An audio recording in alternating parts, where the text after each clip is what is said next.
Transgender कहते ही उसको हैं जो अपनी जिन्स को ट्रांस करता है या जिसके दिमाग में जेंडर डिस्फोरिया डेवलप हो जाता है। कुरान पाक में अल्लाह ताला ने फरमाया मैंने जोड़े पैदा किए, और उसमें कहीं भी हिजरा, खुसा, मुखन्नस, ट्रांसजेंडर का जिक्र ही नहीं है। और एक और आयत है, हमने भांज मर्द और भांज औरतें पैदा की। फैमिली ना बनाने ही की वजह से हिजड़ा, खुसरा या मुखन्नस का लफ्ज दिया है, तो भांज मर्द और भांज औरतें भी नहीं बना सकती। जो इंटरसेक्स है, जिसे जिन्स वाजे ना होने वाले बच्चे कहा जाता है, ये जब पैदा होते हैं बाय डिफेक्ट पैदा होते हैं, और माँ और डॉक्टर को तो पहले दिन ही पता चल जाता है कि हमारे घर होने वाला बच्चा उसकी जिन्स वाजे नहीं है, और ये अल्हम्दुलिल्लाह क्योरेबल है। आज के दौर में बिल्कुल ये ठीक हो जाता है। ज़्यादातर देखते हैं चौक चौराहों पर मांग रहे हैं या दीगर सेक्स वर्कर्स के तौर पर काम कर रहे हैं, वो फिर कौन है? आप सड़कों पे देखते हैं जो फिर रहे हैं लोग बेरुपया, ये 80% वो है जो 100% नॉर्मल है। मेडिकली पॉसिबल कि एक मर्द है वो अपने आप को औरत बना ले? ये बिल्कुल नहीं पॉसिबल। हमें आकर कहते हैं हमारे ऑर्गन रिमूव कर दो। अगर में हम 8 से 10 पेशेंट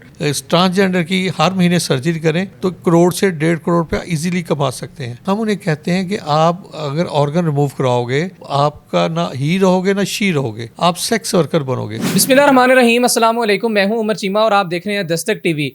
नाज़रीन, आजकल ट्रांसजेंडर बिल के कलअदम होने के बाद एक बहुत ज़्यादा बाज़गश्त है कि ये मामला है क्या। ट्रांसजेंडर कम्युनिटी ये क्लेम कर रही है कि हमें ट्रांसजेंडर एक्ट को जो कलअदम करार दिया गया उसमें हमें कुत्ते बिल्लियों से तशबीह दे दी गई और हमारा मजाक उड़ाया गया, जिससे हमारे जज्बात मजरू होते हैं। जबकि दूसरी जानिब जो नज़रियाती कौंसिल, इस्लामी नज़रियाती कौंसिल है, वो ये क्लेम करते हैं कि हमने इसके ऊपर मुकम्मल पॉइंट्स के साथ और मुकम्मल जो दलाइल है उनकी बुनियाद पर इसको वफाकी शरई अदालत में अपने मुकदमे को रखा, और फिर उसके बाद जो हमारा मामला है उसको अदालती सतह पर परसू किया गया। इन तमाम तर मामलात में जो सबसे ज़्यादा रेलिवेंट पर्सनैलिटी हैं वो हैं अंसर जावेद साहब, जो कि चेयरमैन है बर्थ डिफेक्ट फाउंडेशन के और साइकोलॉजिस्ट हैं। आज हम इनके पास मौजूद हैं। ये भी पिटीशन फाइल करने वाली उन शख्सियात में से एक हैं जिनकी बुनियाद पर कलअदम करार दिया गया ट्रांसजेंडर एक्ट के इस बिल को। इनसे ज़रा बातचीत करते हैं कि बुनियादी तौर पर ट्रांसजेंडर होता क्या है, इंटरसेक्स होता क्या है, और इनको किस तरह से तशखीस किया जा सकता है, इनका इलाज किस तरह से मुमकिन है। ये तमाम तफसीलात इनसे जानते हैं। सर अस्सलाम वालेकुम। वालेकुम अस्सलाम। मिजाज बखैर हैं? ठीक ठाक? अल्हम्दुलिल्लाह, अल्लाह का शुक्र है। सबसे पहले तो ये बताइएगा, ये एक बहुत बड़ा पॉइंट उठाया गया जी कि हमें कुत्ते बिल्लियों से तशबीह दे दी गई है, या चंद लोगों ने कुछ पॉइंट्स लिख कर दिए, वफाकी शरई अदालत ने एज इट इज़ उनको अपने डिसीजन में लिख दिया। ये 104 सफ़ों पर मुश्तमिल वफाकी शरई अदालत का फैसला है क्या? शॉर्टली ज़रा थोड़ा सा बताइए। असल में ये प्रॉब्लम तब शुरू होती है जब 2018 में लेजिस्लेशन ट्रांसजेंडर एक्ट पास किया। अच्छा, ये जब एक्ट बना तो ये हमारी गवर्नमेंट ने इसको देखा ही नहीं कि इसमें है क्या, एज इट इज़ जहाँ से ड्राफ्ट आया उन्हें एज इट इज़ कर दिया, जिसमें मजहबी लोगों का रुझान जो रखने वाले अदारे थे या और लोग थे, वो इसको LGBT, गे और लेस्बियन और उस तरफ ज़्यादा फोकस करके कह रहे थे ये इसको प्रमोट किया जा रहा है बेहयाई को। अच्छा, बर्थ डिफेक्ट फाउंडेशन भी इसमें एक पटिशनर थी, और हम जितने अब 65 लोगों में जो रिस्पॉन्डर और पटिशनर थे, बर्थ डिफेक्ट फाउंडेशन सिर्फ वाहद ऑर्गेनाइजेशन थी जो कि इंटरसेक्स और ट्रांसजेंडर का इलाज कर रही थी। तो हमने भी जाकर जब अपने आर्गूमेंट्स दिए तो हमारा फोकस ये नहीं था कि ये जी गे, लेस्बियन और LGBT पे है। हमारा फोकस सिंपली एक मेडिकल पॉइंट्स ऑफ व्यू के साथ था, और हमने ये साबित करने की कोशिश की इस्लाम और मेडिकल साइंस एक पेज पे है, और उसको समझने के लिए बड़ा ज़रूरी है पहले difference between transgender and intersex के कॉन्सेप्ट को समझा जाए। यही मेरा सवाल भी बन रहा था यहाँ पर कि बहुत आसान अंदाज में, बहुत आसान सवाल के है क्या डिफरेंस है क्या, यानी ट्रांसजेंडर हम किसको कहेंगे, इंटरसेक्स हम किसको कहेंगे?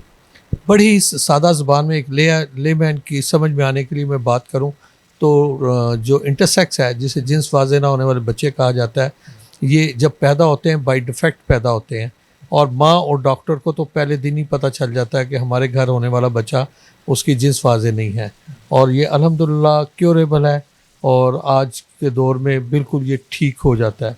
और इस्लाम अगर कुरान पाक आप पढ़ें तो कुरान पाक में अल्लाह ताला ने फरमाया मैंने जोड़े पैदा किए, और उसमें कहीं भी हिजरा, खुसा, मुखन्नस, ट्रांसजेंडर का जिक्र ही नहीं है।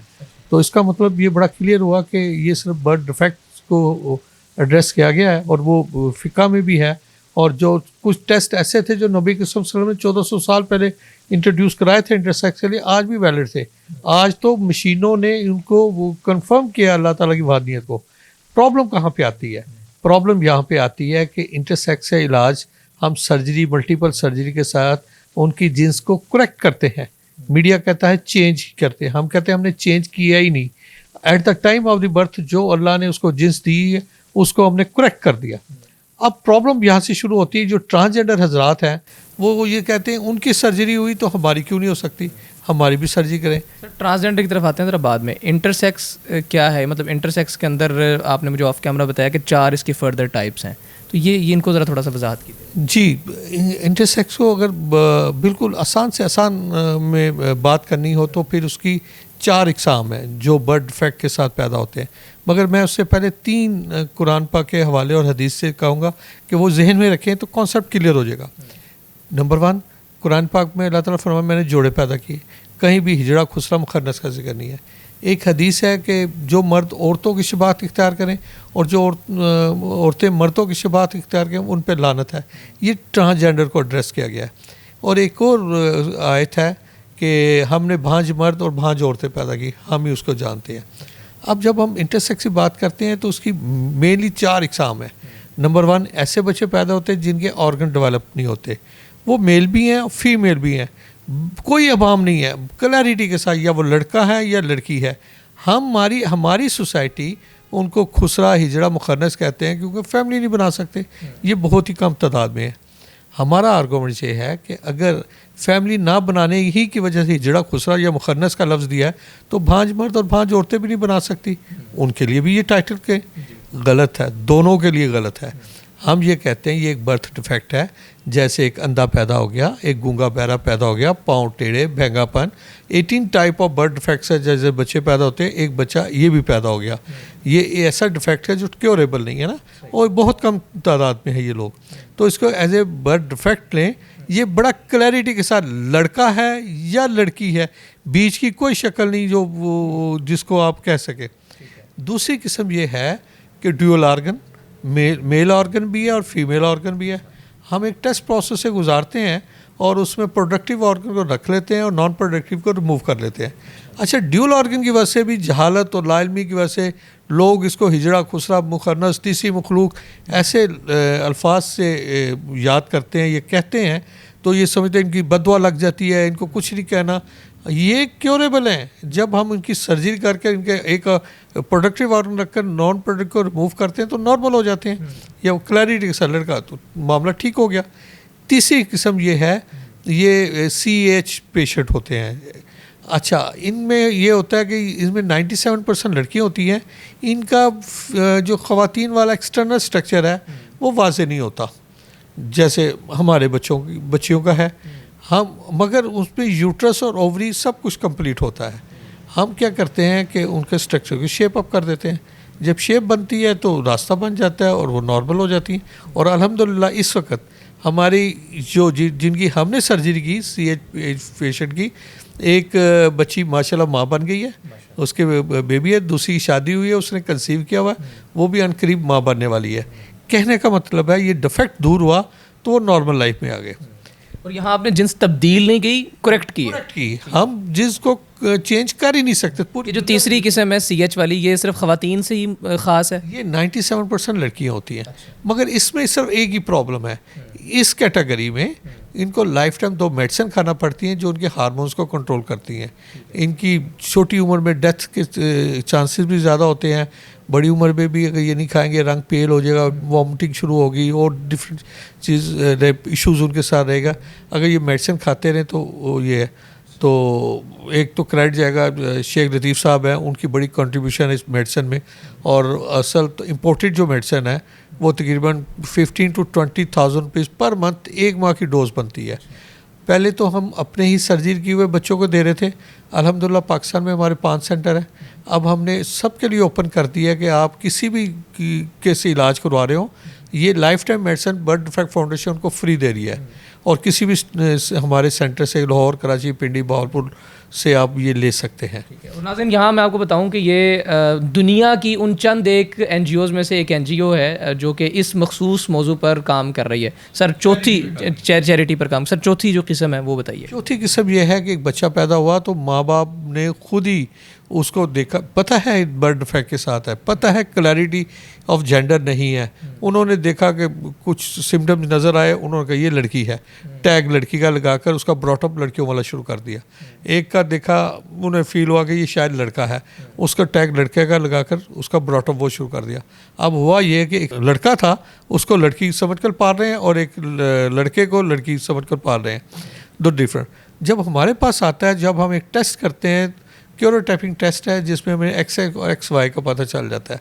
जब वो पता चलता है तो फिर हम उसकी, क्योंकि अल्लाह ने उसको वो जिस दी हुई है जिसमें at the time of the birth पैदा हो, हम उसको कुछ हार्मोन थेरेपीज, कुछ इंजेक्शन और कुछ उनके ऑर्गन को डेवलप कर देते हैं। जब डेवलप होते हैं तो उसकी मल्टीपल सर्जरी है, 2 से 3 सर्जरी के बाद उनकी जिन्स को क्लियर कर देते हैं। डॉक्टर अफजल शेख साहब हमारे बड़े ज़बरदस्त सर्जन हैं जो ये 207 हम सर्जरी कर चुके हुए हैं और एक अब इस फ्राइडे वेडनेसडे को और ये 208 हो जाएगी, तो ये अल्हम्दुलिल्लाह नॉर्मल हो जाते हैं। यहाँ कन्फ्यूजन स्टार्ट होती है ट्रांसजेंडर के लिए। यहाँ पर बस थोड़ा सा ये भी लास्टली बताइएगा, इंटरसेक्स की जो 4 अक़साम में से सिर्फ जो पहली किस्म है वो नॉन क्योरेबल है, वो नॉन क्योरेबल है, वो फैमिली नहीं बना सकती। और जो दूसरी किस्म आपने बताई जिसमें दोनों ऑर्गन्स डेवलप होते हैं, एक प्रोडक्टिव और एक नॉन प्रोडक्टिव होता है, ऐसा भी होता है कि दोनों ही नॉन प्रोडक्टिव हों? नहीं, ऐसा नहीं होता। बहुत रेयर केसेस में ऐसी चीज़ें आई हैं कि वो फैमिली बनाने के लिए उसमें सलाहियत नहीं होती, वो बहुत कम है। ऐसा भी होता है कि दोनों प्रोडक्टिव हों? ये भी नहीं होता, ये नहीं होता। एक प्रोडक्टिव होगा, एक नॉन प्रोडक्टिव होगा। तो उस सूरत में हम एक ज़रूर ऑप्शन रख लेते हैं कि जो भी फिर अदरवाइज विश के ऊपर नहीं होता कि दोनों ऑर्गन है, कि लड़का भी है, साथ की बुनियाद पर नहीं होता। हाँ, कि जी कि हमें लड़का दे दो, चलो फैमिली नहीं बनाता तो हालांकि वो लड़की नॉर्मल है, तो ऐसा नहीं हम करते। ये बहुत अच्छा पॉइंट है। अच्छा, फिर जो हम ज़्यादातर देखते हैं चौक चौराहों पर मांग रहे हैं या दीगर सेक्स वर्कर्स के तौर पर काम कर रहे हैं, वो फिर कौन है? अगर जो इंटरसेक्स की कैटेगरी है वो तो सब क्योरेबल है या एक नॉन क्योरेबल है, तो लेकिन कम से कम वो ये ट्रांसजेंडर नहीं इस तरह से बन जाते, ख्वाजा सलानी बन जाते। ये वो इशू था जो कि शरीयत कोर्ट में आए लोग, जिसमें ख्वाजा सरा कम्युनिटी भी थी और दूसरे हमारे कुछ अहबाब भी थे और गवर्नमेंट और ऑर्गेनाइजेशन भी थी जिसमें हम भी गए। इस यहाँ पे हमने शरीयत कोर्ट में भी बताया कि पहले डिफरेंस बिटवीन ट्रांसजेंडर और इंटरसेक्स को समझे। अब जैसे इंटरसेक्स का मैंने बता दिया कि ये कैटेगरी है, ये क्योरेबल है। ट्रांसजेंडर का मसला ये है कि ये एब्सोल्युटली नॉर्मल पैदा होते हैं और जब पैदाइश के कोई प्रॉब्लम नहीं होती। जैसा कि बर्थ डिफेक्ट का बताया कि ये डॉक्टर और माँ को पहले दिन ही पता चल जाता है। इनकी उम्र कम से कम 3 से 4 साल होती है, तो उस वक्त इनके दिमाग में केमिकल, रतूबत, वटएवर जो भी नाम दे, मेडिकली और साइकोलॉजिकली उसको कहते हैं gender dysphoria. Gender dysphoria develop होता है। जब ये डेवलप होता है तो एक लड़के को फील कराता है मैं लड़की हूँ और वो बिल्कुल मान जाता है कि मैं लड़की हूँ, हालांकि फ़िज़िकली वो लड़का है और वो लड़की बनकर माँ बनना चाहता है और एक लड़के के साथ शादी कर कर ज़िंदगी गुजारना चाहता है। ये वो पॉइंट है जो हमारे मजहबी उल्मा वगैरह को एक ख़तरा है, जो कि एक जगह पे बिल्कुल ठीक है, हक बजानिब है कि गे, लेस्बियन और LGBT की प्रमोशन की तरफ बात चली जाती है। और इसी तरह एक लड़की जो है वो अपने आप को लड़का फील करती है और लड़का फील करते हुए एक लड़की के साथ शादी करना चाहती है और जिसकी बिना पे वो जो मुमकिन नहीं है, वो सारी ज़िंदगी बाप नहीं बन सकती। यहाँ पे मैं हज़रत अली करमल्लाह वजह की एक हदीस कोट करूँगा और 2 एग्जांपल बताऊँगा कि नबी हज़रत अली करमल्लाह वजह के पास एक सहाबा आए, उन्होंने पूछा कि हज़रत अली रज़ियल्लाहु ताला अन्हु, जो मर्द औरतों की शबाहत इख्तियार करें, जो औरतें मर्दों की शबाहत इख्तियार करें, इनका शादी का कैसे मसला हल किया जाए। आप ये देखें, जिनको मेरे प्यारे नबी सल्लल्लाहु अलैहि वसल्लम का मैं इल्म का शहर और अली उसका दरवाज़ा है, तो 1400 साल पहले उन्होंने फरमाया कि इन दोनों की शादी कर दो, किसी भी नॉर्मल मर्द या नॉर्मल औरत के साथ ये फैमिली बना लेंगे। हम तो ये रोज़ केस देखते हैं, ये बिल्कुल 100% नॉर्मल लोग हैं जिस जेंडर में ये पैदा हुए, जो सेल्फ प्रिस्क्राइब जेंडर की बात नहीं कर रहा, जिस जेंडर में पैदा हुए। अभी मैं पाकिस्तान एक शहर से दूर से एक ख़तून का मुझे 2 दिन पहले एक फ़ोन आया कि मैं 40 ईयर्स की हूँ और मेरे 5 बच्चे हैं और मैं क्या कहते हैं अभी भी अपने आप को एक लड़का फील करती हूँ। मुझे अपने खामद के साथ वो रिलेशन बनाने में वो चीज़ें एक जहनी मुताबिकत नहीं है। मगर मैं क्या आपकी फैमिली ठीक है? बिल्कुल वो सारा तो नॉर्मल मेरे यानी 5 सारा एक हार्मोनल इम्बैलेंसमेंट है जो ट्रांसजेंडर साइकोलॉजिकली वो फील कर रही है कि मैं लड़का हूँ। अभी तक वो फील करती है मैं लड़का हूँ, मगर एक मियाँ बीवी के रिलेशन में एक कामयाब माँ है।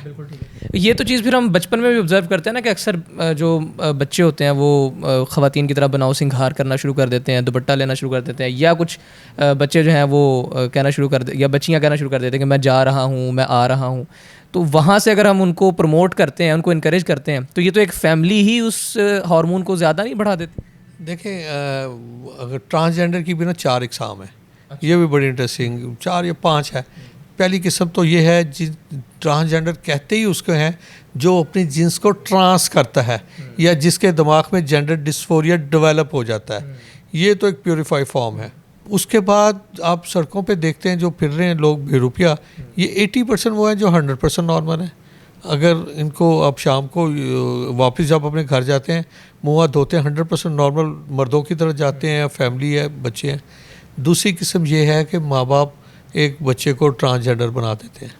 वो ये है कि बेटे ज़्यादा हैं और एक बेटी की ख्वाहिश है वो नहीं हुई, किसी एक बच्चे के ज़िम्मे लगा दिया जाए जी चाय बनाओ किचन। शुरू में तो ज़रा आम सी बात की तरह हुई, फिर उस बच्चे के ऊपर ये ड्यूटी पड़ जाती है और वो किचन संभालना शुरू कर देता है, हंडिया बनाता है, साफ़ करता है। तो फिर फैमिली को प्रॉपर्ली डिस्करेज नहीं किया जाता। डिस्करेज करने के बाद इनकरेज करते हैं। वो कहते हैं ये देखो मेरा बेटा, ये तो बेटी है, मेरा घर संभाला हुआ है, खाना बनाता है, झाड़ू देता है, मेहमान देता है।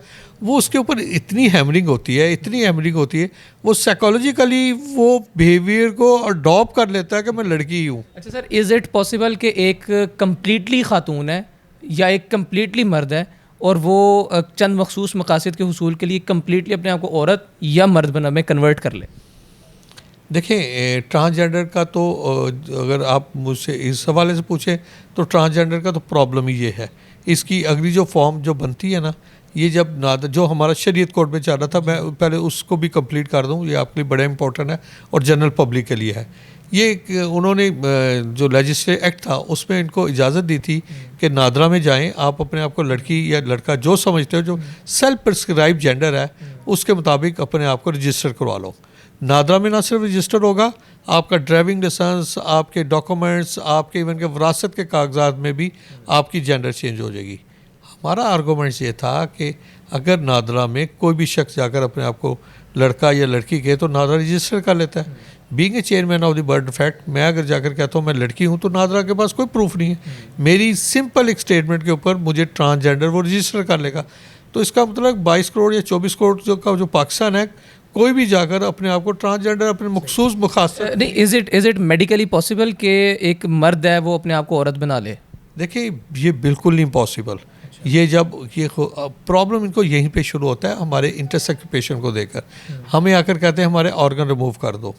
आप यकीन कीजिए कि अगर हम 8 से 10 पेशेंट ट्रांसजेंडर की हर महीने सर्जरी करें तो करोड़ से 1.5 करोड़ रुपया इजीली कमा सकते हैं। ये 10-10 लाख 15-15 लाख लोगों को देते हैं। ये हम उन्हें कहते हैं कि आप अगर ऑर्गन रिमूव कराओगे तो होगा क्या, आपका ना ही रहोगे ना शी रहोगे, आप सेक्स वर्कर बनोगे।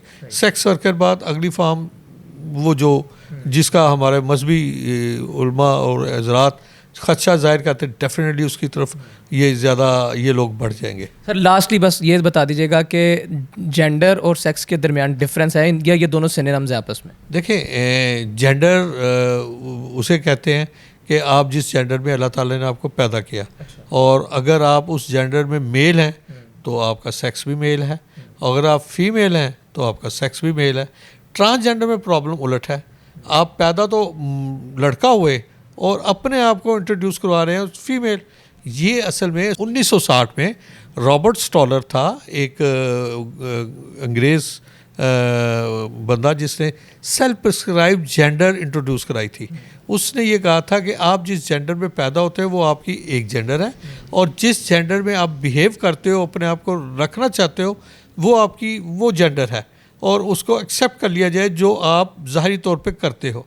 हमारा कहना ये था कि हमारे प्यारे नबी सल्लल्लाहु अलैहि वसल्लम ने 1400 साल पहले ये कह दिया था कि जो मर्द औरतों की शबाहत इख्तियार करें, जो औरतें मर्दों की, वो लानत है। हम 1960 वाली एक थेरी के ऊपर इसको लॉ बना दें कि जो हमारे प्यारे नबी ने बींग मुस्लिम हमको रास्ता बता दिया कि हम उसको फॉलो करें। और ये जो इस्लाम के साथ इस तरह भी तसादम शुरू हो जाता है कि जब एक लड़का या लड़की अपने आप को लड़का समझती है, माँ बाप बहन भाइयों को तो पता है कि ये लड़की थी, बिहेव इसने लड़कों वाला बनाया हुआ है। जब विरासत की बारी आती है वो कहती मुझे पूरा हिस्सा दो। जब अल्लाह ताला ने विरासत के ऊपर रिश्तों के नाम ले लेकर हिस्से दिए, माँ का ये, बीवी का ये, बेटी का ये, नाउजुबिल्ला ये समझते हैं कि अल्लाह ताला भूल गए कि ट्रांसजेंडर का भी कोई हिस्सा होना चाहिए। ट्रांसजेंडर सेल्फ प्रिस्क्राइब जेंडर का इस्लाम से के साथ और मेडिकली भी कोई ताल्लुक़ नहीं है। एक साइकोलॉजिकल मसला है और एक अच्छा साइकोलॉजिस्ट उसको सॉल्व कर सकता है। अगर हम अपने साइकोलॉजिस्ट को प्रमोट करें और साइकोलॉजिकल सेंटर बनाएं तो हम इस कम्युनिटी की बड़ी अच्छी तरीके से मदद कर सकते हैं। बहुत शुक्रिया नाज़रीन, आप ये तमाम तर गुफ्तगू सुन रहे थे और उम्मीद है कि ये गुफ्तगू जो है वो किसी हद तक बेशुमार पाकिस्तानियों के और बिलखुसूस उन लोगों के जो कि इस्लामी नज़रियाती कौंसल की बातों से भी किसी हद तक मुतासिर हो रहे हैं, उनके पॉइंट्स पर भी वो देख रहे हैं कि शायद ये दलाइल मुस्तहकम है, और दूसरी जानिब वो देख रहे हैं कि जो ट्रांसजेंडर कम्युनिटी है वो भी शोर और वावेला कर रही है, तो वो किस बुनियाद पर वावेला कर रही है। तो उम्मीद है कि आज की ये जो बहस, आज का प्रोग्राम है, उनके नज़रियात को किसी हद तक इस्तेहकाम बख्शने में कामयाब हुआ होगा। मुझे इजाज़त दीजिए, अल्लाह हाफ़िज़।